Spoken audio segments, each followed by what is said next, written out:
right, quiet on the set. All right, gotcha. This weekend SEC football promo. Take 2. Hey there, ladies and gentlemen, boys and girls. It's your guy, Mr. Fingaz, coming to you live from Zagnif Central. Hey, and I'm Collin P., your brother from another. What it is, Showbiz?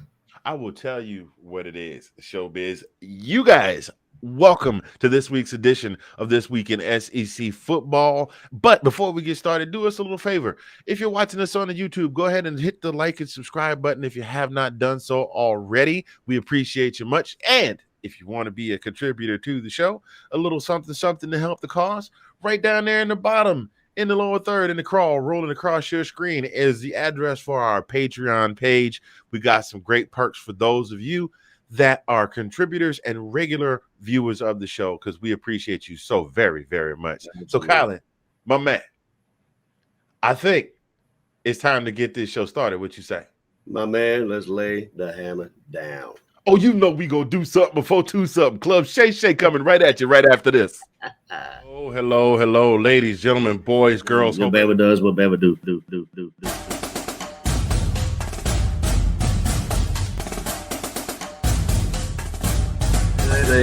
They were giving Alabama like Alabama was this. And Alabama didn't lose their 2 stars. Does not show up that day, or was it? You watch the same It's offense more like I've noticed it's more of a passing. Hey, who knows? It might have been, might have not been. Who knows? But then again, that's why they call it football. I mean, oh man, that's definitely going on the blooper reel. When you do that voice, I think of Norbert. Oh my God, we have a dandelion encrusted rib.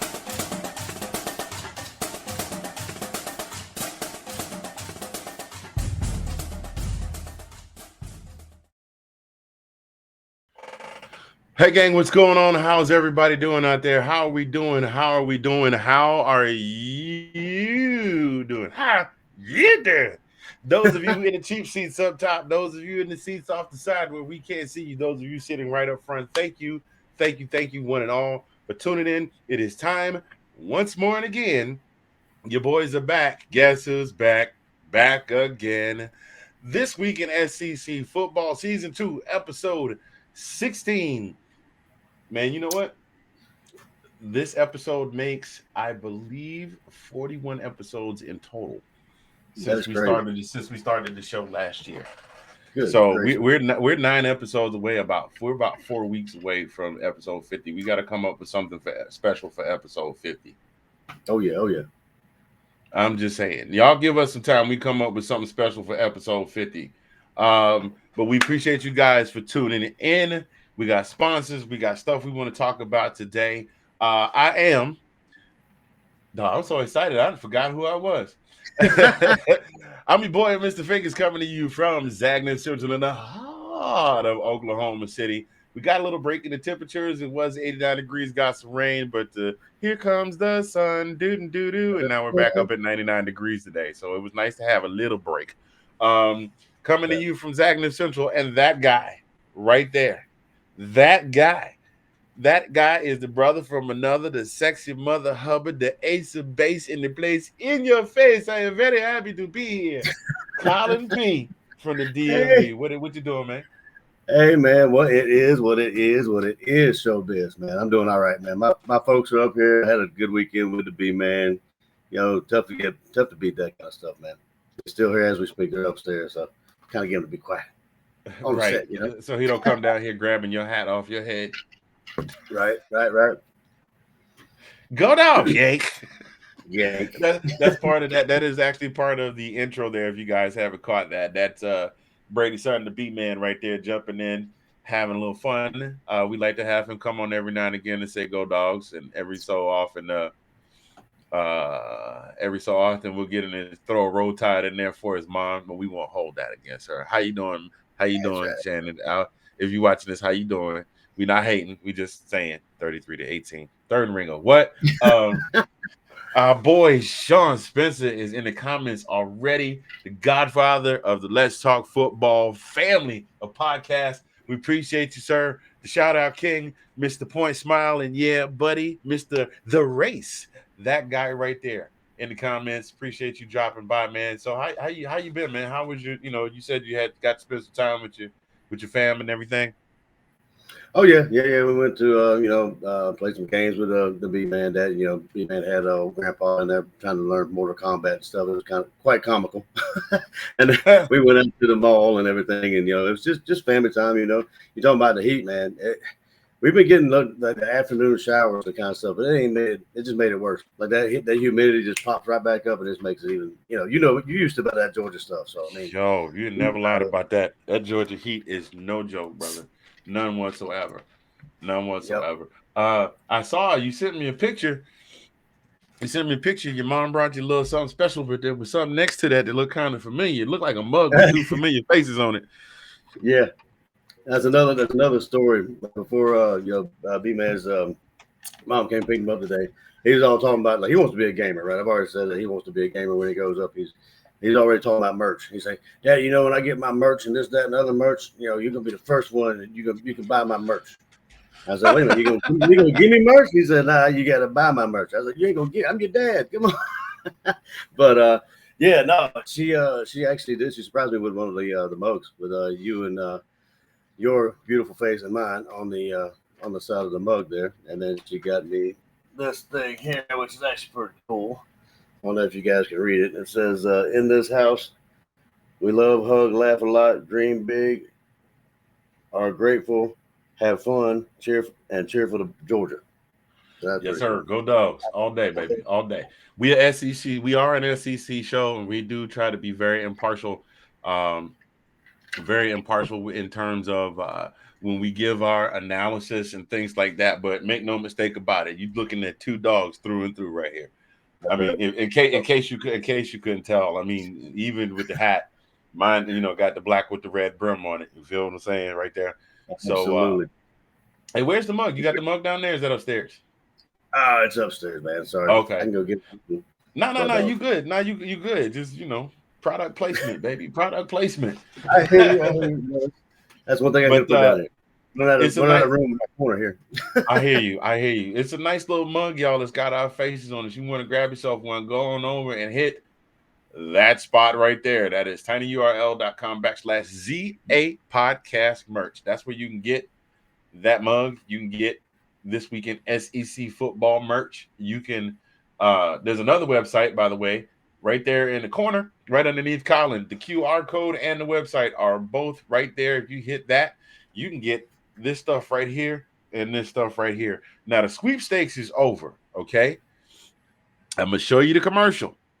The sweepstakes is over. We actually got quite a few people to get in on the sweepstakes. Thank y'all so much for joining in that thing, man. Because bro, look, up to Saturday, I was like, man, we gonna have but one person in the sweepstakes. But we wound up getting quite a few people to get in on it. So I'm going to show you the commercial, and this is just for ad purposes only. We're going to change it up after this episode. So the sweepstakes is over. It ended yesterday, but this is just for advertising purposes, so you can see where to go and get your gear and what it looked like. Stand by. We'll be right back.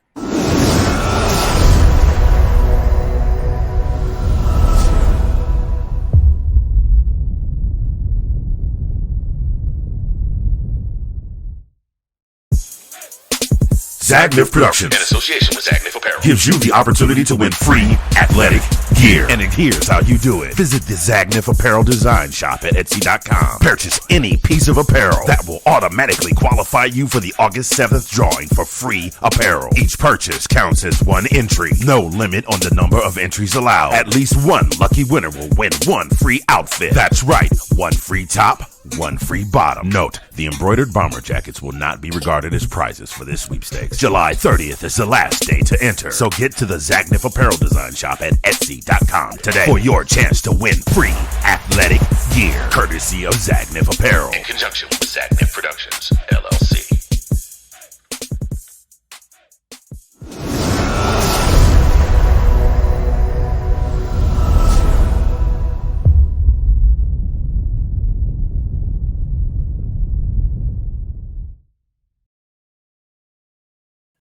Yes, indeedy, ladies and gentlemen. ZagnifApparelDesign.com. That is the website. That will take you. Actually, there's a shorter version of this website here in the bottom corner we did get granted a .com because we hit our deadline we hit our marker for sales, so they gave us an opportunity to give us a website name. So it is www.zagnifappareldesign.com, but the QR code will take you right to the shop. So swing on by, grab yourself a little piece of gear. Look, Sean in the comments clowning.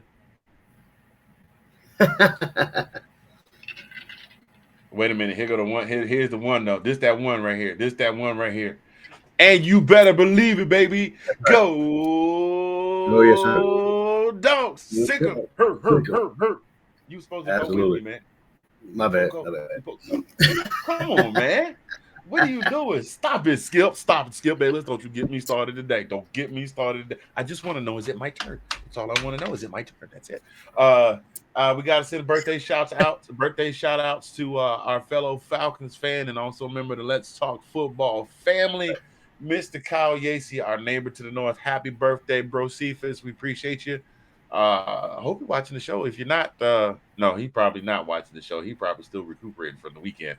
So anyway, we do appreciate you guys for being regular watchers of this week in SEC football. So we're gonna go ahead. I did so much talking, my mouth went dry on me. You know, you gotta be careful when you do stuff like that. That's why Shay say he always gonna do something, 4-2 something. Gotta keep a little something to sip on right there in the front. So let's jump into news and updates. And I apologize if you're not read in on this. I saw this come across the wire while I was writing up my notes on Mississippi State, who we're going to be talking about today. Actually, if you see in the crawl down there, we will be talking about Mississippi State Bulldogs. I did not know this was a thing, but did you know that the NCAA is talking about expanding the transfer portal to make it unlimited? To make it unlimited? Wow, no. Yeah. I did not know that. Yes, unlimited. So basically how it works is they limit them to one-time transfer with immediate eligibility without a waiver. So like if I decide, well, I'm a 5-star quarterback, Kirby's not going to play me. We know that's how that goes, but still, I can transfer to another school and play immediately without a waiver. But what they're thinking about doing is for fall sports, they want 2 separate windows. So the first one would be 45 days, beginning the day following championship selection, and the second day would be from May 1st to May 15th. For winter and spring sports, students would be able to provide written notification of entry into the portal for 60 days, starting the day after NCAA championship selections. So basically, it looks like what they're going to do, they're going to let people just transfer multiple times. Unlimited, right? I mean, that's what it says, basically. Yeah, basically unlimited. You know what I'm saying? So to use the example, it said if Jackson Dart left Ole Miss. He left USC to go to Ole Miss. But let's say he loses a starting job to Luke Altmaier, and he could wind up leaving again. So theoretically, he could leave Ole Miss at the end of his sophomore season, try to find someplace else to play, and be on his 3rd school by the time his 4th semester of college started. Isn't that crazy? That's nuts. Because I mean, we were talking about. Actually, I was thinking that they would maybe go the other way. They actually went the whole 180. They wouldn't say, "Oh, you can transfer as many times as you want." I thought it was going to be a cap. You know? Right. Well, no. What the deal is they were limiting it to where you could only transfer once in a year. Like we talked about Tate Martell, how he was at Ohio State. And then he transferred. He was someplace else. He was at Ohio State, and he transferred out when Justin Fields came in. And then he transferred someplace else, and didn't get picked up there. And then he transferred to UNLV. So he basically spent 3 years riding the pine because he wasn't good enough to play. And but they limit it to once a year. Like you get to transfer when the portal opens and be immediately eligible to play. And actually that's just in recent years. That was Justin Fields this year. They came up with that rule not so much because of Justin Fields, but the scenario immediately preceded it. Because remember, he wanted out of Georgia and he was trying to get the eligibility to play right away. And so yeah, that's what wound up happening there. But that's what they were talking. So they have decided that they're going to hold off on that right now. But it looks like that's going to be a thing after this season. Like literally after this season, this guys just good. They'll let guys transfer when they want, how they want, I mean, whatever they want. You know get what I mean? in where you fit in, I guess, right? Get in. Pretty much. But I mean, I don't see it being that much of a problem. The only time I see it being a problem is when you have schools that are stacking Yeah, Like Georgia stacks. yeah, You're going to get guys that are going to come in and they're going to think that they should start, and then when they don't get a starting role, they're going to go someplace else right. almost immediately. But Almost. I think you're going to basically see a lot of the guys that probably would have been second or third stringers anyway, flipping and flopping all around. Yeah. It'll take some Wow. time, but I think these guys will start realizing, hey, look, if I wasn't good enough to play here, I'm not going to be good enough to play at Buck Tussle State to go to Yeah, Buck Tussle State and exactly. start. It goes to it makes me wonder. I mean, with all this NIL stuff going on, then you throw that in the mix as well. I mean, like, wow, I mean, what a circus it could potentially be. Yeah. Now, this is a good point Sean brings up is the transfer portal is a friend of the smaller school. Yeah, It will more so affect recruiting because there we're back to that. I was like, wait a minute, I didn't hit another comment. I forgot I had the banner turned on. There we go. So that's where we are with that. I think it could be a good thing and a bad thing. Like it'll almost be like the NBA because the NBA is good for. They've got a couple of deadlines, if I'm not mistaken, because I'm not a huge NBA guy, so don't hold me to this. And those of you that are watching this, if I get it wrong, don't crucify me, okay? But I've heard of mid-season trades and things like that where guys get traded over and they're looking for somebody to replace a key player that's hurt. That could be something. I think that's about where I look at that being put into play. You know what I'm saying? yeah, I can see that definitely. I mean, if it's used for that, I can see it. But I mean, it's like anything else. I mean, I don't know how you can abuse that. I mean, like that's what I'm saying. I mean, you can have players just like you said before. You know, they're not getting to play. They're riding the pine, whatever. They're going to jump school. You know, and you'll have the bad side of it as well as the good side of that. You know, of this transfer Well, portal. and that's pretty much with everything. I mean, Of course, of course. Even with NIL. Oh my God, he said that word again. He said NIL again. Oh no, he said NIL again. Deal. No, Anthony, you didn't say NIL. But it's just like with NIL. There's Yeah, there's good points to it. There's bad points to it, and we haven't really started to scratch the surface of the one or the other yet because right. it's still only it's still just a year old, 1 year and 1 month old. Because it was 1 year and 1 month to the day that they said, yeah, let the kids get paid to play, pay them Yeah, for whatever. gotcha. And they do need to put a limit on it, Sean. You're 100% right. Like they got to put some caps because if they don't, it'll wind up turning into what NIL is right now.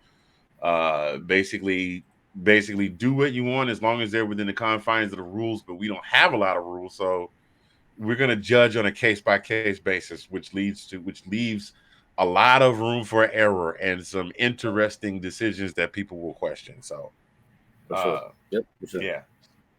So we're going to move on here, ladies and gentlemen, to our next topic here, which basically is there. It's that time of year. It is the first week of August, which means, guess what? Guess what? We are a mere 4 weeks away from college football. That horn was so late. That horn was so late. We are wait a minute. Let me try that again. We are a mere 4 weeks away from college football. There we go. Much better. Okay. Which means that they're starting to look at who's looking good in training camp, who's going to be the projected starters. Now, some schools, it's already pretty much a foregone conclusion. We already know at Georgia that there's 99.9% chance that Stetson Bennett will be starting. Okay. We Right. pretty much know that. Foregone conclusion. I'll go ahead and knock out some of the obvious ones like Bryce Young, Stetson Bennett, Anthony Richardson at Florida, and Right. KJ Jefferson in Arkansas. Um, but we'll go through some of the rest of these here. Let's see. These jobs are up for let's see where else. Kentucky, MSU with Will Rogers, Kentucky Will Levis, South Carolina, Spencer Rattler. Tennessee with Hendon Hooker, and Vanderbilt with Mike Wright. Now, here are the teams that they're saying are up for grabs. That's Auburn, LSU, Missouri, Ole Miss, and Texas A&M. So the prediction for Auburn right now is Zach Calzada. Right. Yeah, pretty much. Zach Calzada transfers in Texas A&M. Bo Nix leaves, heads out to Oregon. You still got TJ Finley.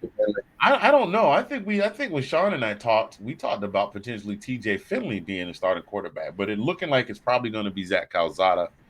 I don't know how I feel about that. I think they should. I think you want to go with the guy that gives you the best chance to win. But in the case of Auburn, you got a lame duck coach who has already shown us that he makes some questionable decisions when it comes to coaching. And the guy, and I think what the team did, they did with sheer muscle memory from the training that they did get, and just their heart and desire to win. See the 2021 Iron Bowl for reference. So I don't know. I think TJ Finley gives them a better chance to win than Zach Calzada, but again, offensive line. That's what it comes down to. We talked about that. They got to shore up that offensive line, because if they don't, it doesn't matter who they put back there. That's just going to be a hot mess. So I'm coming to use Sean's phrase. I'm coming your way. What you got on this? I got, what I'm saying, it all depends on how Calzada picks up the system, picks up the plays, picks up the offensive schemes or what have you, knows the playbook, whatever. And you may be right with TJ Finley, because he's already been accustomed to the system. He knows what what to expect, and has run the playbook. Depending on how many changes are made, I would just look for experience on the team. I mean, it depends on Calzada how he studies and how he knows the playbook. I mean, in my eyes, the offensive line means absolute a tremendous amount. Like, they have to have somebody to protect those guys, regardless of who it is back there. Yeah, and that's what that is 100% right though. Offensive line, at the end of the day, it doesn't matter who you put back there. If you don't have an offensive line to protect your quarterback, you're just it's gonna be a really long day for your quarterback under center. Yeah. A really, really long day. LSU, this one's interesting because I don't really have a lot on this guy. Jaden Daniels is his name. That's what they're predicting for week one. But he kind of was, and the logic behind this is that he was kind of handpicked out of the transfer portal by Coach Kelly. So, Coach Kelly coming in, he's going to definitely want somebody that he strongly believes can get the job done. And for whatever reason, Brian Kelly believes that this guy can get it done. He's a super senior. He's a super senior, much like our quarterback, the 6-year guy. You know what I mean? So I don't know. He had a 17 touchdown to 2 interception ratio at Arizona State in 2019 when he had some weapons. So he can do some damage, and maybe Brian Kelly can coach a guy like that, because one thing that we do know about about Brian Kelly from Notre Dame, is he's very good at taking guys who may or may not have a legitimate shot at being quarterbacks in the NFL, but he can coach the heck out of them and coach them up. He coach them up and get them up to speed. I mean, Notre Dame is maybe they don't show up in the playoffs, and maybe they don't show up in the playoffs, and maybe not in bowl games, but they still, 10 win records on a regular basis. So that, I think, to me, says a lot about what Brian Kelly can do with this guy. Plus that he had to pick the guy because he said it was family. It was family. Yeah, that means a lot. That means a whole lot if he can be coachable. That means a lot. Any player, right? If he's coachable, the guy will ball out. But I'm kind of interested to see how that all plays out with Brian Kelly and what'd you say that guy's name was? What's that? What's the quarterback? The quarterback that's coming in. The super senior. The super senior Jaden Daniels. Yeah, okay. So wait a minute.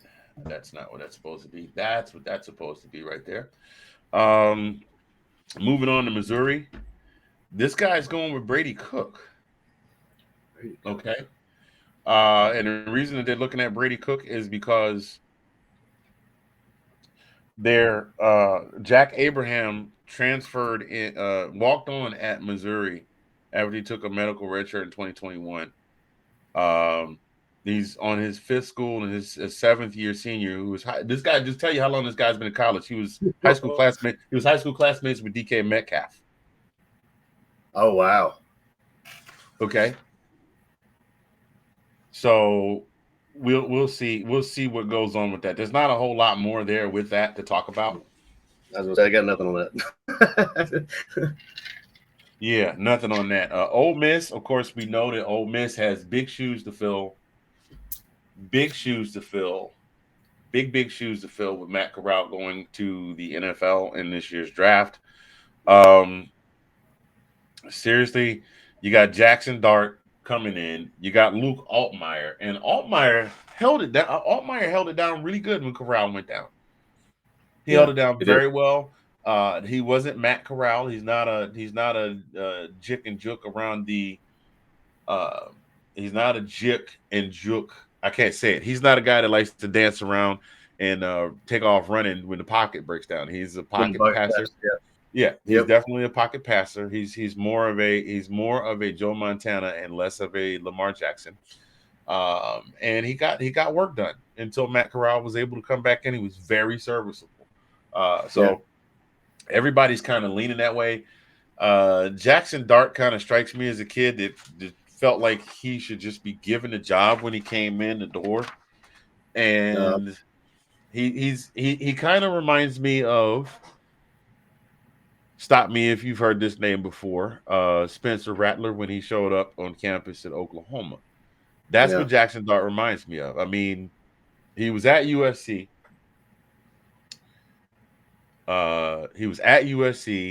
And he just thought he thought he had quarterback position on lock for this coming season. And in comes Caleb Williams with his former coach. And so he's like, all right, I'm out. Like, rather than stick around and try and see if he can win the job legitimately, he dips out and goes to Ole Miss. So I'm thinking that's kind of a Tate Martell type situation right there. What say you? No, I agree. I mean, yeah, I could definitely see that in him as well. Like he should be given the job, and that it's kind of a slap in the face when you think the job is yours, and then a coach and a quarterback come on in there, and he saw the writing on the wall. Evidently, like, he booked out pretty quickly, didn't he? I mean, like, he was gone. Yeah. And he didn't face a top 20 defense all season. Last season was the only full season he played. Yeah. He played one team all season that finished in the top 25, and that was BYU. And they held him to 7.1 yards per attempt without a completion of over 20 yards. Whoa. That's Jackson Dart, that is. Yeah. I see what I'm saying? So, and Altmaier, I think Altmaier walks with this job. I don't say he walks with the job, but I definitely think he will wind up winning the starting quarterback job, despite what this guy says about Jackson Dart. Texas A&M, they're talking about Haynes King, last but not least. Haynes King, 27-6 touchdown to interception ratio. He was where was he at LSU? I'm sorry, my bad. I'm reading this wrong. But King, it doesn't have a lot.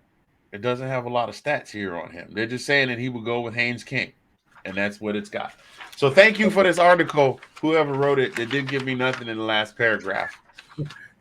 Maybe if I read it sooner than 3 minutes before we came on the air, I'd have some more stats to talk about. I put the bulk of my work in. I got to do better, man. I put the bulk of my work into the Mississippi State, but that's what Texas A&M is going with. So we had a lot of bouncing around with a lot of recognizable names from one school to another. So we will see what comes up at Texas A&M. I'm actually going to hang on to those, and we'll go back and look what they go with on week 1. Yeah. So let me ask you this question: since we're talking starting quarterbacks, we're both Georgia fans, and we're the team we're most knowledgeable about, Mhm. besides maybe Bama, because that is like our huge rival. I think Right. Bama has actually become a larger rival than Florida has in the last 10 years. Um, I can agree uh, with that. uh, God forbid, knocked on wood. Let's say the mailman takes a bad tumble and he's got to sit for a couple of weeks. And you're Kirby. Who are you going with? Who are you tapping to tell him go out? Out of Uh, who we have in the quarterback room right now that we know about, we're not going to really include Gunnar Stockton because we don't know. We know his high school stats, but he's still got to be brought up to speed. So yeah. Well, I mean, you're talking about Vandegrift, right? Vandegrift and Beck and who else is in there? Is that's it. that it? It's a no-brainer. I'd go Vandegrift. I mean, I don't think unless Beck Carson has improved, which I mean, I didn't really see too much improvement in the. He didn't do bad in the spring game, but I mean, yeah, I mean that's my answer. We haven't really seen too much of Vandegrift either, have we? I mean, like not really. I mean, it's way too early. Not really, but here's the reports coming out of training camp. The reports are saying that Beck is looking markedly better than Vandergrift. And I think Really? a big portion of that is because Beck gets the majority of the garbage time reps. Yeah. I don't know if you saw last year, he got a lot of garbage time reps. Last year, he got all of JT's garbage time reps. He was the first guy on the field with JT's garbage time reps Mhm. behind Stetson Bennett. So, God, man, can you remember 2 years ago when Stetson Bennett was going in the game and we were saying, you saying, man, I like this dude Bennett. I'm excited to see what he can do. And now the boys got a ring. Yeah. So, To but be honest with you, I said that's the same thing about JT. I said the same thing about JT watching him rocket the ball. You know, I mean, if he can stay healthy, I mean, that's but it is impressive for somebody like Bennett. But it's I mean, yeah. I JT came mean, in there. we know what's going to happen with Stetson Bennett when he leaves. He'll probably throw his name in the ring just to see if somebody will give him a check big enough that he can make some money for a couple of years. But I think he knows his future is not in the NFL. I don't Yeah, think he's got that. I don't think he's got the Johnny Manziel factor in him where he's got too much swag. He's got too much self-love, self-swagger that he's just, they should yeah, have y'all should have Googled me a long time ago. yeah. So yeah, I think he'll throw his hat in the ring and see if anybody takes a bite. And if he gets picked up and winds up riding the pine as a third stringer holding the clipboard, making six figures a year without having to get himself too terribly hurt and have Yeah. access to, he's getting paid six figures a year to have access to uh, I'd be uh, down with that. Olympic quality gym facilities and all the perks and benefits that comes along with being a pro football player. So that surprised me. Too. So I mean, actually, the Beck is actually looking better than Vandegrift. I mean, he's pretty old too, right? If I'm not mistaken. How old is Carson? Who Beck? Beck, yeah. Beck came in Jake Fromm's last season, which was 2019, and he got Yeah. an extra year of eligibility due to COVID. Okay. Okay. I'm So not scared. 2019, I think 2019 was his first season, so 19, 20, 21. So he could have, in theory, gone in this year's draft, but he got no playing time because JT had to start, then Stetson got to start, but everybody got an extra year of eligibility. So he's going to try and use this year to get as much play time as he possibly can. That would be interesting. Yeah, we'll see. We shall see. Well, hopefully we won't see because I don't like to think about our starting quarterback getting beat up real bad. So you know what? We're gonna move on to our next segment. Those of you that are watching, thank you so much for tuning in to This Week in SEC Football. I am Mr. Fingaz. That is the brother from another, Collin P from the DMV.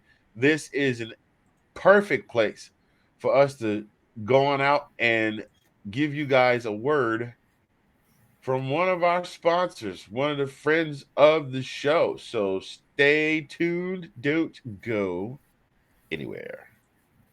I don't ever slow up, no I don't take shit. I got no love for the fakeness. If you wanna play tough and wanna hate this, I'll always show up. I don't ever slow up, no I don't take shit. I got no love for the fakeness. If you wanna play tough and wanna hate this, I'll always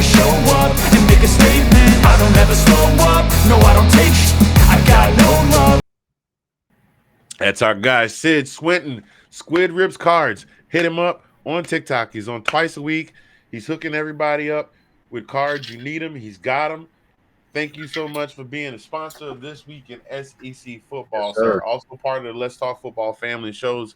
Let's Talk Football in the morning. I got it right, Sean.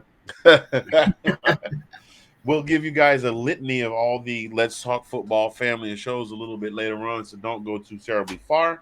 Again, This Week in SEC Football, we just got done talking about the transfer portal. We just got done talking about projected starting quarterbacks for week one. We've been doing a team of the week segment since we started since June. We started doing a team of the week segment where we take a team every week, break them down, see what they've got on tap, see what we think their projected record is going to be, how they're going to fare in this coming season in the conference. We've had some heavy hitters. We started off, of course, with Georgia. We've covered Ole Miss. We've covered Auburn. We've been alternating from east to west. And this week, ladies and gentlemen, the team of the week, as you see down in the crawl, right there, going that way across the screen, is the Bulldogs of Mississippi State, that other team that named themselves the Bulldogs. But we all know there's really only one true dog team in the conference, and they're in the East, and they're the reigning national champions. But we're not going to talk too badly about them because, they can't help it. But let's be real. Let's be real. They haven't really been relevant in the conference since Dak was there. I mean, they've had some flashes. They've had some good players come out. But they haven't really made a whole lot of buzz since Dak Prescott came out of there. And they didn't have all that great a season last year. I know I have it written down right here. I can't see. See, here's the thing with my glasses, man. The doctor gave me a prescription because I'm nearsighted.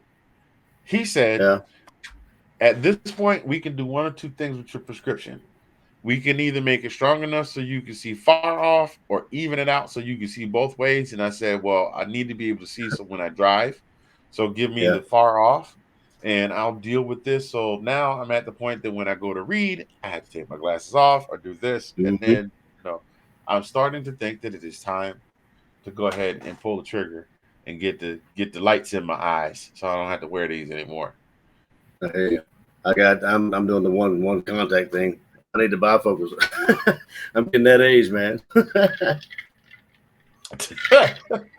The dog pound, huh? Okay. All right, Mr. Sean. Mr. Spencer. Name's already been used. Nah, somebody's on that big time. But I could guarantee you there's about 150 podcasts all across the country called the Dog Pound. But we were talking about Mississippi State. So you were going with their record, right? What's that? Sorry, I'm saying you got it pulled up with their record. Yeah, you got it pulled up. Yeah, I got it pulled up. It was 7-6 overall, 4-4 in conference. Yeah, so it was a not very impressive year.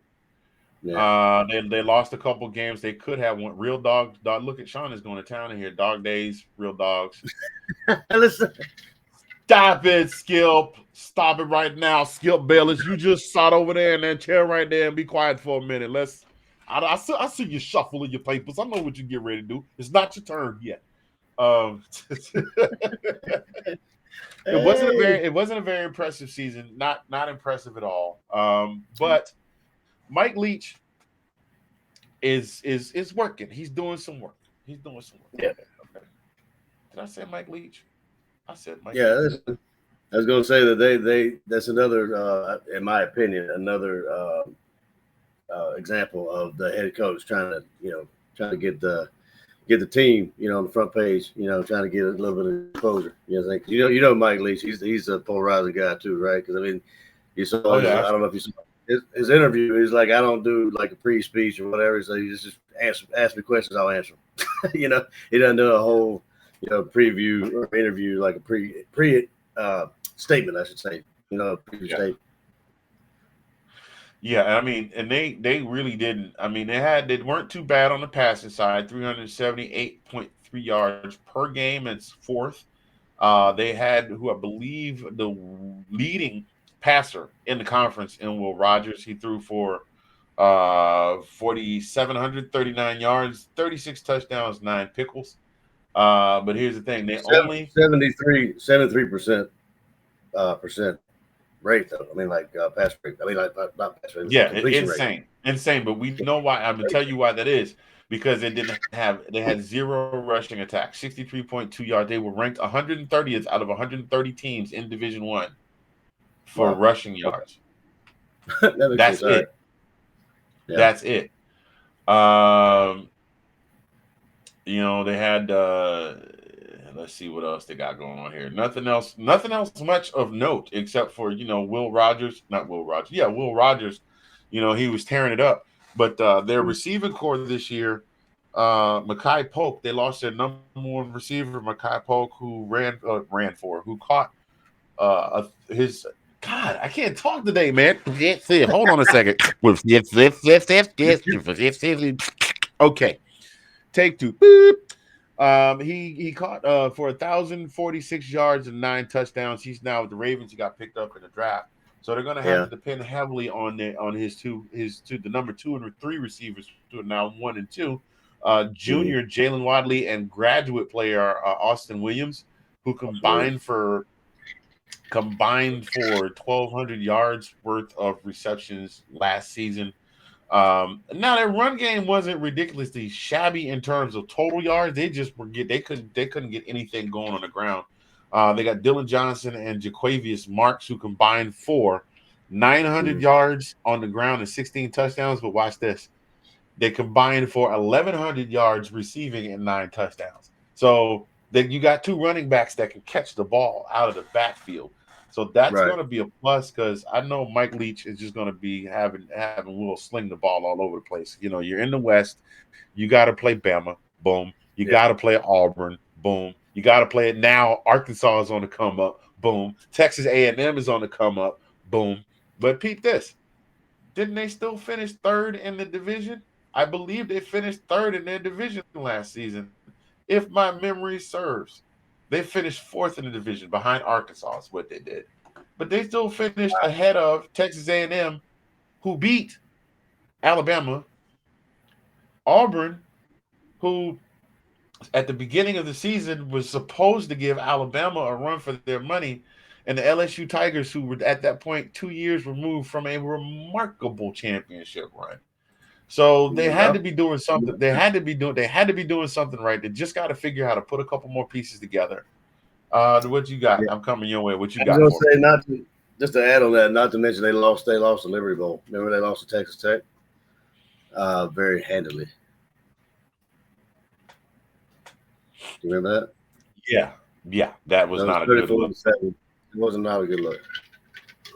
Yeah, Nate Snell, the king of the short form video, WNBA, and I gotta add to his introduction, WNBA insider, Nathan Snell. How you doing, sir? Thank you, appreciate it. Now, Sean keeps dropping these nuggets in the comments. It is one of the reasons. Like I love it when people actually come on the show and they drop nuggets as opposed to just saying you guys are stupid just for sake of saying you're stupid. Now, don't get me wrong. I like those folks too. You know why? Because every comment and every blah, blah, blah, good, bad, or indifferent, boosts our algorithms. Boom. So keep commenting. But Sean loves to drop these nuggets. He's talked repeatedly about the air raid offense, how the Russian plays are bubble screens and spot passes. And, the 2 leading running backs had 100 catches between them. Yeah. And he's run how Coach Leach, that's his signature, is that he's run the air raid all the way through. But the air raid might be well and good. I'm not knocking your comment, Sean. Thank you for dropping some nuggets in the comment section. We appreciate you, brother. Now here's the thing. In the SEC, you got to have. We've seen it. Look at the teams that have won. Look at the teams that have won championships over the course of the last 10 years. Auburn had Cam Newton. Cam could throw. Cam had a cannon. He was much more accurate then, and he could run. Okay. Yep. You got Alabama. Every year that Alabama has won a national championship, they had at least 1 or 2 stud running backs and a couple of stud receivers. I mean, we picked up Julio from there. We picked up Calvin Ridley from there. You talk about Right. this year. You're talking about Jamison Williams and John Mechie. Get better soon. John Mechie, diagnosed with leukemia. We talked about that. He was diagnosed with leukemia, so he may wind up sitting out his rookie season. Yeah, Brian, and then look at the running backs that come out of there. King Henry. You got Brian Robinson Jr. that's come out of there. Mhm. Just a laundry list. LSU has had stud running backs and stud wide receivers this year. Georgia did most of it on the ground, but Yeah. the leading receiver on the team was a tight end. He was our leading receiver. Brock Bowers, Lad Yeah. McConkey, A.D. Mitchell, George Pickens. Like, you have to have a good combination of both in order to make those things work. And I think Right. that's the thing that's holding Mike Leach back, because everybody knows his formula. I'm not saying. It's I mean, kind of I'm not. like the ball coach. You know what I mean? Ball coach used to air it out. That was Florida football way back back in the day. That was Right. fun and gun. I mean, that was all well and good. But you got to have a quarterback. You got to have weapons like that. I mean, what's wrong with a Yeah. little 10-yard dump off? You know what I'm saying? That 10-yard dump off could turn into a touchdown. You know what I'm saying? So I mean, it's Right. just as good as an air raid offense. Right. And that is my point. And like, if you're looking back in the last 10, 12 years worth of SEC football and the teams that have won the championship, that climbed the mountain and won the championship, it's been a balance. And because and this is just me talking, because I think that teams, like I said a couple minutes ago, I think teams have just figured out Mike Leach and what he's going to do. They might not have the plays figured out, but they know what he's going to come out and do. And he, it's kind of for me in a conference like the SEC, it's kind of the definition of insanity. Like, keep doing the same thing. Keep doing the same thing. Expect a similar result. I'm not saying that they don't produce some good players, and they did manage to finish the season. They did okay. I mean, like I said, to finish ahead of Texas A&M. So I don't know. I mean, that's just my 2 cents on that. What you got? Yeah, I mean, I agree. It's just, I mean, like I said, fun and guns all well and good. I mean, it's just you got to keep the defense guessing. You got to keep them on the heels. I mean, if you run like you just said, you're running the same plays over and over again, or doing the same thing over and over again, expecting a different result. I mean, that's kind of hard to do. I mean, like I guess you keep going doing it enough, and then maybe catch the defense on their heels. But I mean, like I said, I mean, me personally, like a 10-yard dump ball, 5-yard, halfback sweep, or not a halfback sweep, but like a maybe just a dump off to your running back or your tight end. It's just as well and good, than an air raid, layering it out. Every now and then, yeah, absolutely. I would say, shotgun, or not shotgun, but, throw a ball down the field, give it a chance. But, yeah, I mean, it's a balance, like you said. I mean, it's a balance between the two. Right. Well, and I'm going to address this comment here from Sean. Okay, I'm going to disagree with you to a degree. Maybe you don't have to be a stud running back, but if you've got enough of a running game, like an offensive line that can support the running game, that when you have to flip that switch and go, and that's the difference between, again, some of the teams that I mentioned, like in LSU, when they had to do it, they could turn it on and do it. Like Georgia, we know Georgia is notorious for run first, pass second. Yeah. Thank you, Nate. Thank you, Nate. Nate the Snail. You know what? I'm giving you a comment of the day. I wish I had some gold stars to give you, sir. I know you don't like chicken wings. I know you like chicken tenders, but I'm gonna give you the gold star today. I'm giving him a nice round of applause. Thank you very much. As a matter of fact, Nate, I like that so much. You gonna get one of these right here too, right here. There you go. That's the this week in SEC football, the $1.25 store, since it ain't the dollar store no more. Now, you don't have to have, like I said, you don't have to have a two-headed monster in the backfield. You don't have to have a stud running back. Right? Yes, Sean, because he agreed with me for the first time in ever. We've agreed on something. I like wings. He like chicken tenders. Don't get me wrong. I like chicken tenders too, but I'm going to get down on some wings and somebody give me some. But anyway, no, that's terrible. That's terrible. Usually, the one time the boy agreed with Fingaz, and you gonna say that he just agreed with him. He's giving him a round of applause because he agreed with him. That's terrible. You shut up, Shaq. Anyway, shut up, Kenny. Um, you don't have to necessarily have a stud running back, but if you got a good run plan that can support run blocking plan that can support your run when you have to do it, that's what I'm talking about. And I'm saying, that's what Mississippi State lacked. That's what I'm saying. but I That's mean, my two.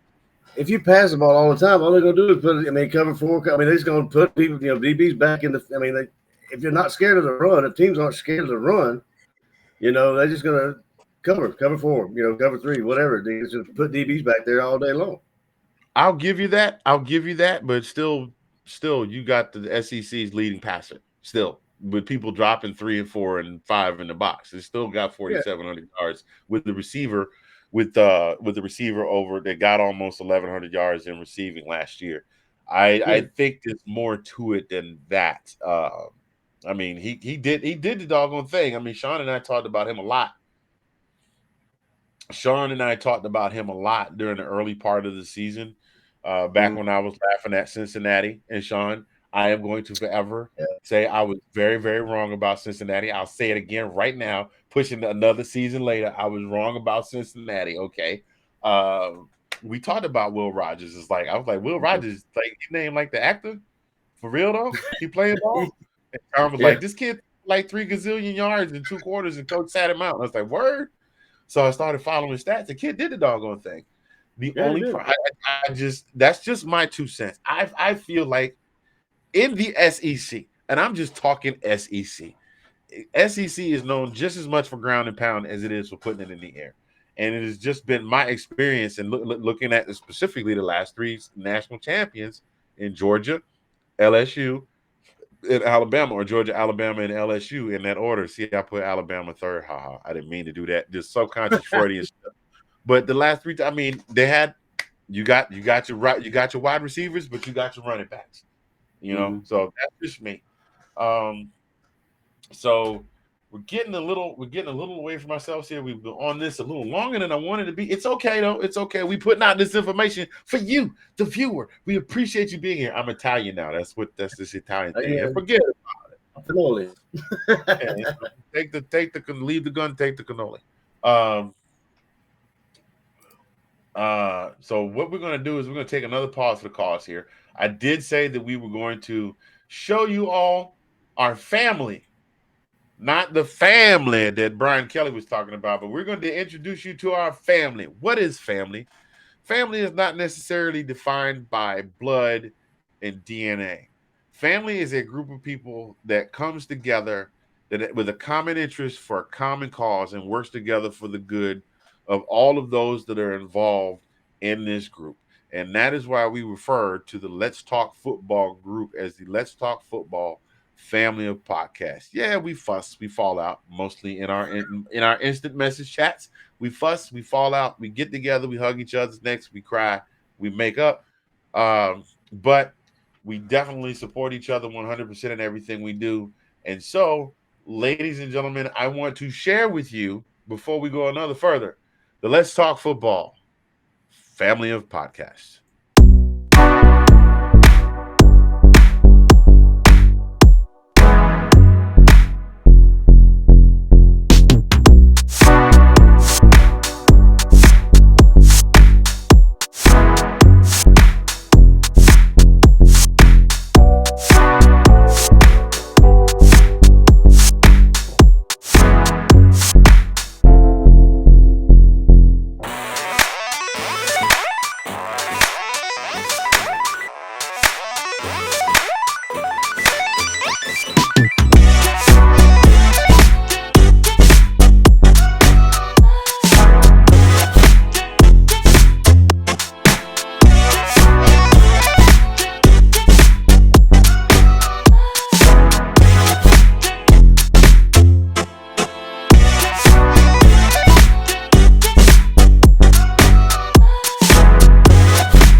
Yes, sir. There you have it, ladies and gentlemen. That is the entire lineup of Let's Talk Football family of podcasts. Now, There are some that weren't in there because they're not necessarily football shows, but we've also got the Big Nate Sports Podcast.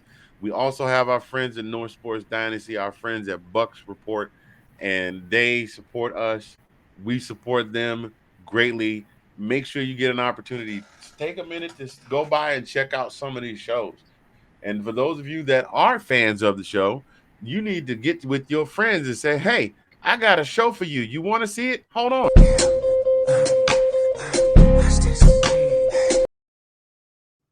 Yeah. I had to figure out a way to slide it in there somewhere. I had to figure a way to slide it in the show somewhere. So we're Hey, gonna get on to before you get started, I want to give a special shout out to Teresa. I know you've seen Teresa. She's been adding her family, everybody in Georgia. She's been adding inviting a lot of people to our show. I want to say thank you so much, sweetheart. Thank you for Oh yes, most definitely. getting us She's out there. look, we have gotten 30 or 40 the group grew by 30 or 40 people over the weekend due to just that one person. So Teresa, if you're watching, we appreciate you. Thank you so much. Those of you that are watching this right now and you're in this week in SEC group, help us grow the group. The more people, the more stuff we got, the more opinions, the more fun stuff we got going on in the group. And hopefully everybody can bring their thick skins, their grown-up skins, so we don't have the kind of stuff Yeah. we have in some of these other groups. Anyway, real quick, I wanted to touch on the depth chart. They're bringing back a lot of people, man, and they did have the number 30 defense in the country last year, which is in the they were in the upper third. They were in the upper third of teams as far as their defensive ability is concerned.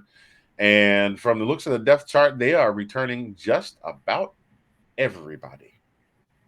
So Really? they're going to be a little something to contend with, I think, on the defensive side, as long as he can get those guys together and get them going. And then you got your starting quarterback coming back with two receivers that he is strongly familiar with. Let's see, his running backs are coming back. He's got his two main running backs coming back. I think they could do some damage this year. I really do. Not a whole heck of a lot of damage. I mean, I'm not giving them. I don't know. See, I'm saying one thing 1 minute, and then I'm saying something else the next. But you'll see what I'm getting at when we get into their schedule for the year.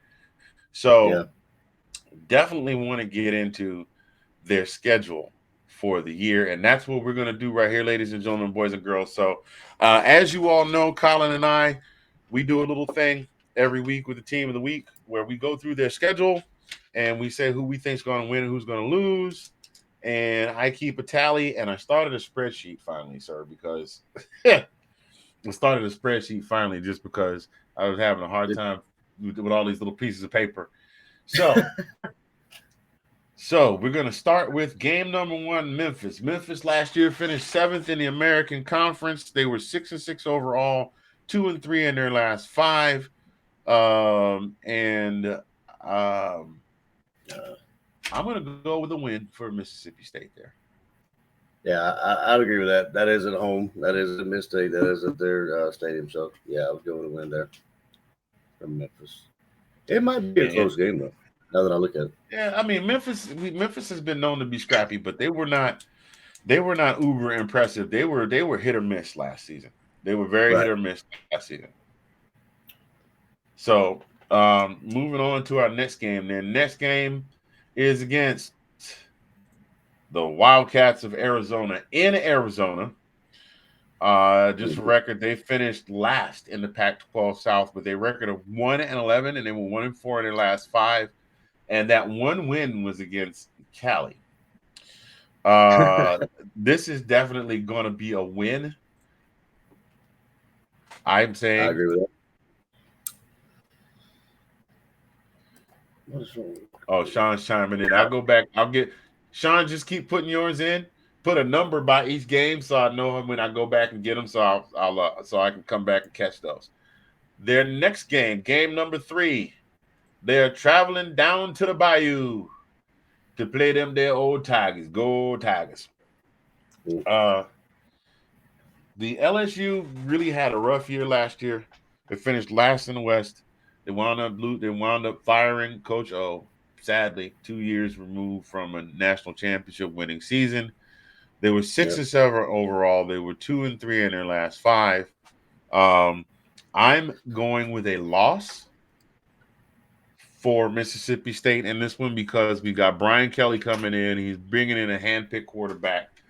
He's going to try and usher in a new era of football at LSU, try and kind of restore them back to some semblance of greatness. Now, let's see here. Their last 5, one of those was an overtime loss to Arkansas. Even though they struggled, this is why I said it's lost. It was an overtime loss to Arkansas. Even as bad as they were, they played against an Arkansas team, a much improved Arkansas team, took them to overtime. And then they played Bama, and they held Bama to a single-digit win. Okay, the same Alabama that went to the national championship, the 6-7 LSU Tigers held them to a single-digit win in 6 points. So I'm going with the loss there. What you got? Yeah, you know what? I agree. Everything you just said, I agree. I'm anxious to see what Brian Kelly does with LSU. But I'm definitely I'll go with LSU on the win. Well, I'm going to say this about Brian Kelly at LSU.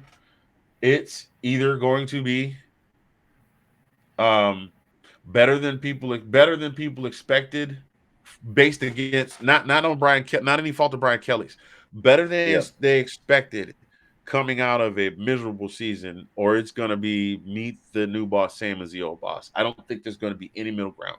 I think there be some struggles this year because there's a new coach. You know what? They'll have a week. We'll talk about them another time. Moving on, they will be playing Bowling Green State University. No explanation necessary. This was a win. I have some co-workers, some good colleagues on my job throughout the country. Bowling Green State University is an excellent educational institution. They have an internship program started by one of the people that work in our corporate office to bring in Bowling Green. It's an initiative, and they recruit Bowling Green students specifically to come and work for our company. So it's a great, and all of these people come in, and right now, all of them are within 2 or 3 years making their way up the chain very quickly. So I will give them those props. One thing that Bowling Green does not do well is play football. And that's all I have to say about that. So that's a win. Yeah, that is a win on my side too. Yep. I followed them all last season because even the folks that even my colleagues don't even follow their football team. They're like, yeah, it sucked when I was there, but I used to send them weekly reports, and I'm like, oh, they almost won this one, but they couldn't get it done. So then it became a little thing. I sent them a little commentary in our Microsoft Teams. They loved it. Let's see here. Next week, the following week, they welcome Texas A&M University. This one for me is a 50-50 because this one for me is a 50-50 because he got a lot of commits this year. He got a whole lot of commits this year. Jimbo did. And he's supposedly the king of the transfer portal.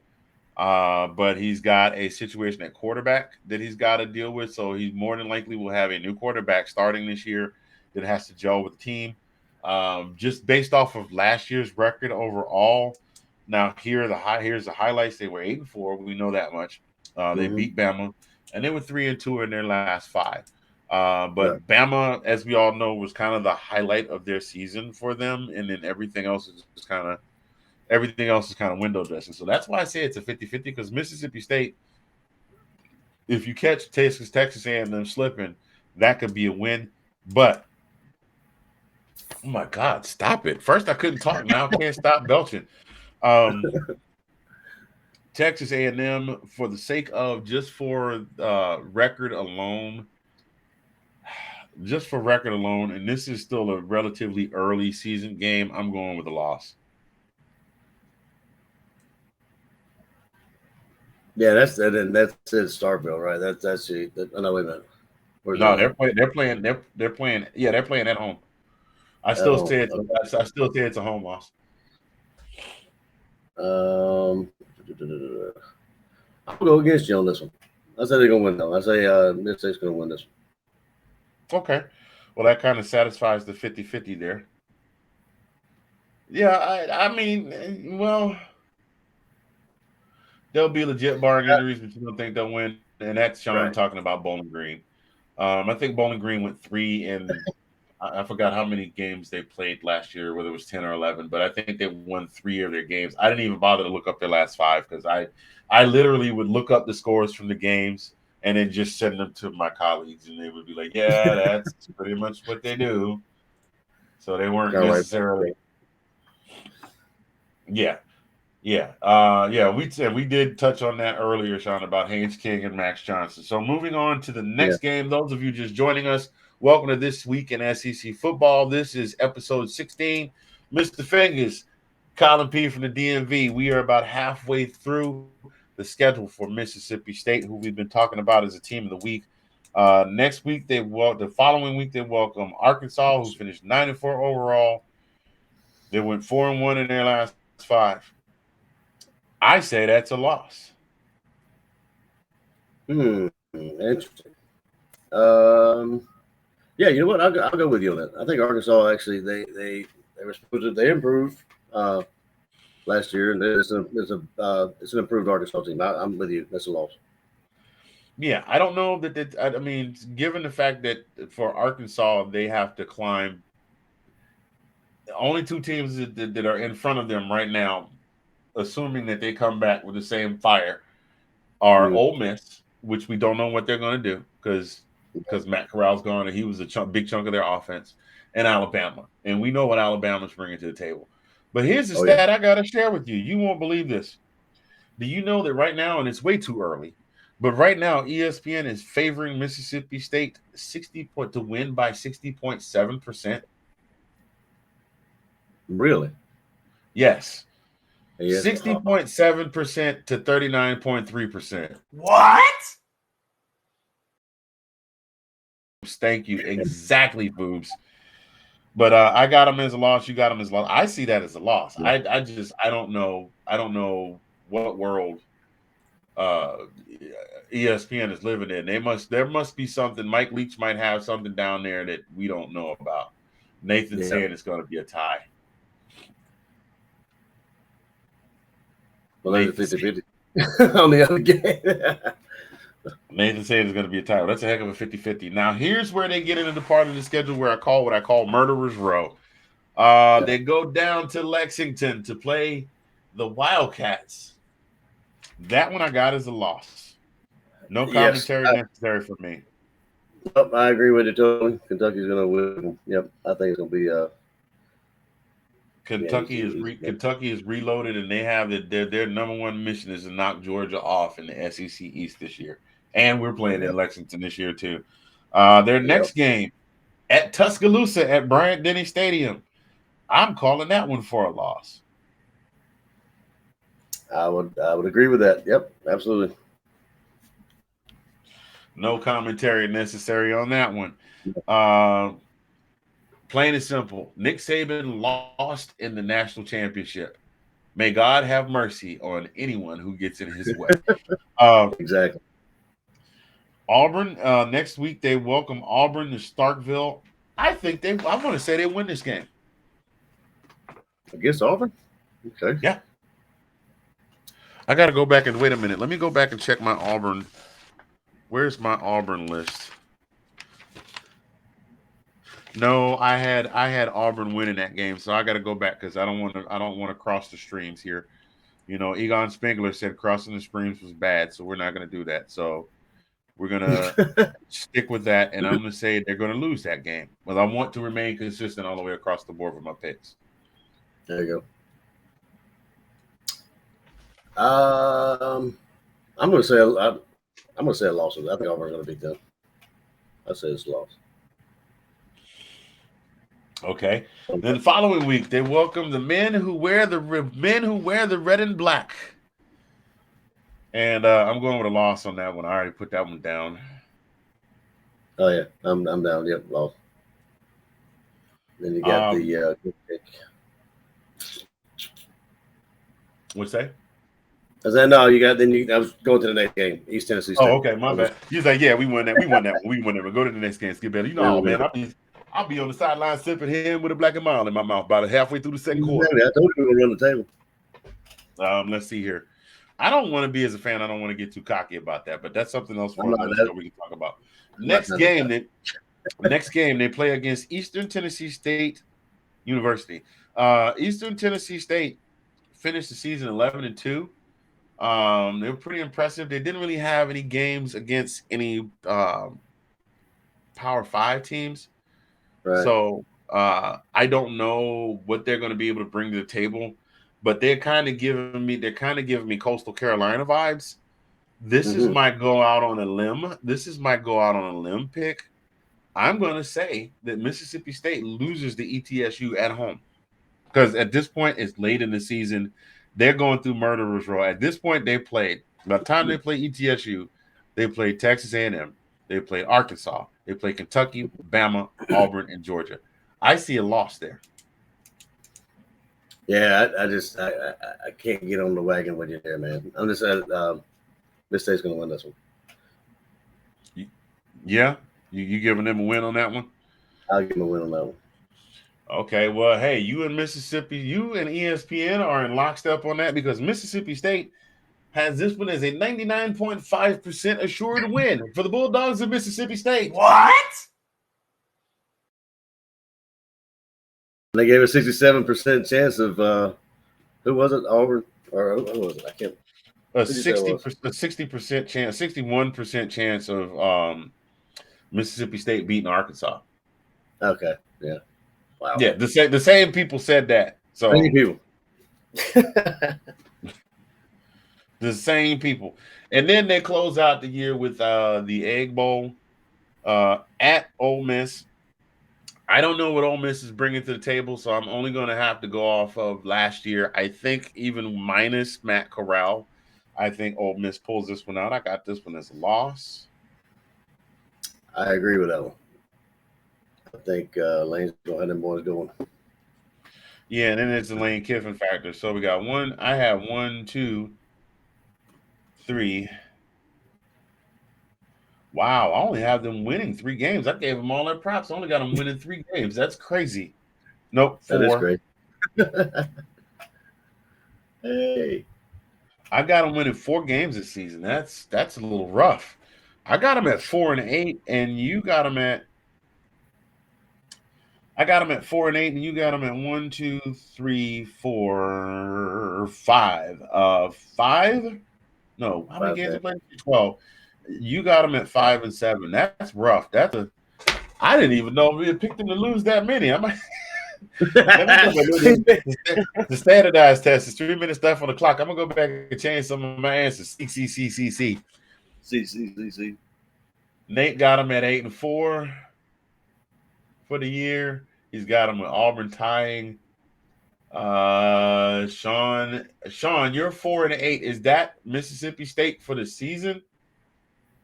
Because if that's the case, you and I are neck and neck. Yeah. And Sean's got him at 5, and Colin's got him at 5-7. So that's what we got for this. Huh? I said I got him winning one more game than you guys. So yeah. So that is what we have there, ladies and gentlemen. Our projections for the season for the Bulldogs of Mississippi State. I hate to think that they're gonna have. Oh, you got them going 8-4. Oh wow. Nate says 7-4-2. I'm gonna write these down. Nate's got him going 7-4-2. Yeah, he's got him with 2 ties, one against Auburn, and I missed the other one in there. Sean says they're going 8-4, which is entirely possible because a couple of these losses could be wins. Like Collin gave them the win against Eastern Tennessee State. I think there's a probability they can win against Auburn, depending on which team shows up. They could very well beat LSU. So, I mean, if they get a 3-win streak going, they get a 3-win streak going and beat Bowling Green, they have 4 wins. And Collins got them winning against Texas A&M. They could put together 5 wins. They could sneak 3 wins out of the rest of the season. So we'll see. It all depends on injuries. It all depends on being healthy and stuff too. So, you know what I mean? Oh man, dude. Look, I almost dropped my catchphrase. Absolutely. But I'm going to drop it anyway. Absolutely. So I think that I don't know. It'll be interesting to watch and see how they do this year. I really hope that Will Rogers does well. He is a junior, which means that he would be eligible for the draft. Although he still has, because his freshman season, unless he redshirted, his freshman season gives him an extra year of eligibility because of COVID. So I don't know. But this year, I think this year is going to be a little quarterback heavy. No, it was quarterback heavy this year. But there's how many teams are really going to be in the market for a quarterback next season? That's a good question.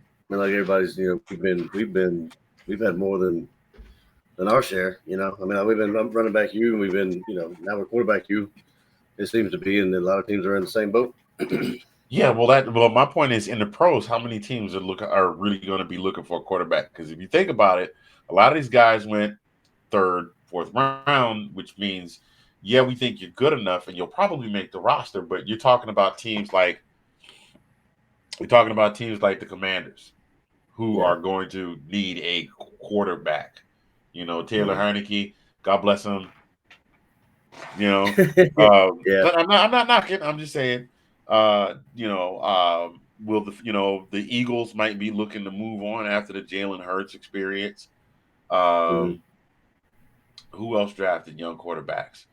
My point is that how many? The thing is, it depends on where he fits. You know what I mean? Right. When the pick comes around, because Tom Brady could well retire, and then again he might not.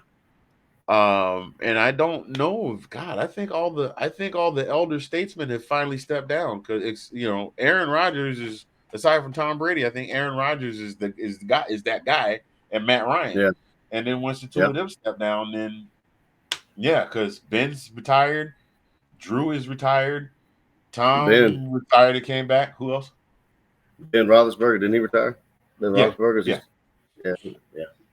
yeah. So all the elders.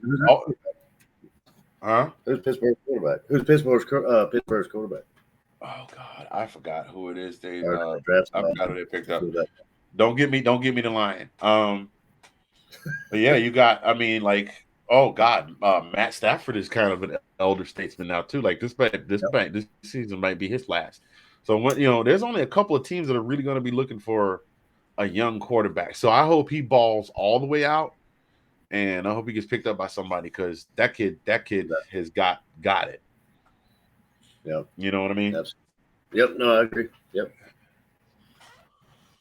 So at this point, we're gonna keep it moving. We're running a little behind schedule today, but that's okay. Thank you guys so much for joining this week in SEC football. Mr. Fingaz here, Collin P over there. We have given our shouts out and love to all of our sponsors. We appreciate each and every one of you for being viewers and commenters and contributors to the show.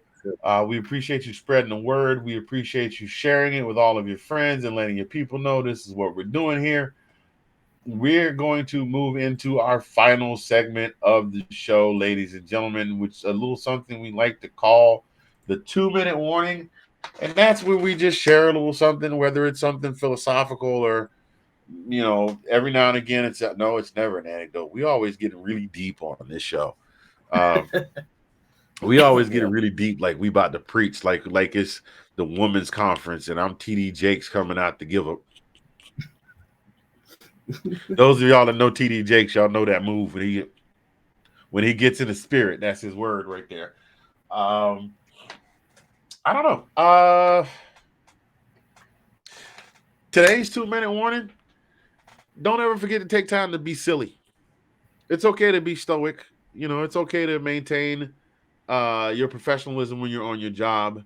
It's okay. I mean, there's a time and a place to be serious, but don't forget to just every now and again just cut loose and be silly, and just kind of have fun, because that seriousness can get up inside you and bottle up and bind you up. And I mean, people have legit given themselves health problems being serious all the time, and just don't forget to cut loose and be, like Patch Adams, like Robin Williams and Patch Adams. Those of you that are under a certain age are going, who? It's a Robin Williams movie. It's really great. Look it up. Who? The voice of the genie in Aladdin. Oh, why didn't you say so in the first place? That guy. It's a really good movie. More than Vietnam, that guy. But they don't remember that movie either. Oh no. We're in trouble, man. We're in trouble. Yeah, we are in trouble. Mrs. Doubtfire. Hello. My first day Yep. as a woman, I'm already having hot flashes. It's an awesome See, that's movie. an example of being silly. Yeah, just don't forget to be silly. Like we come on the show sometimes and we cut up. I get to doing the voices. I do the Shannon Sharp, and sometimes I do the Cat Williams. Although this week the Cat Williams is sounding a little bit like Medea this week. How you doing, honey? What you was supposed to go to church today? Hallelujah, hallelujah, hallelujah. I was supposed to call you on the tetraphone. And Brown, if you don't go put some lotion on them ashy knees. Walk around here looking like you've been grinding corn for flour with your knees. Go on somewhere. Anyway, I'm back. So don't forget to be silly every now and again. Just have fun and laugh and just do it. Do it now. Get to the chopping now. How? Anyway, go ahead. I can tell. When you get done, don't forget to stop by Deacon Brother Pastor, Reverend Brother Pastor Deacon Dr. Doug's Chicken Shack. Today's special is a dandelion and crested rib.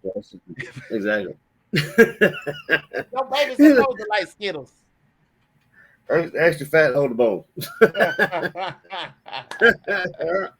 See, I agree with you totally, man. Because I was going to say that as well. Like being silly, it's been a blessing just being with you guys and Sean and that kind of stuff. Just being on this podcast, just cutting the fool. It's okay to be serious. It's okay to be, about your business and all that kind of stuff. But yeah, it just, if you keep it all down, bottled up, I mean, it's not good for you. You explode, not literally explode, but I mean, you just blow up with somebody and, for no reason, whatever. But I mean, if you got people that you can be silly around, absolutely.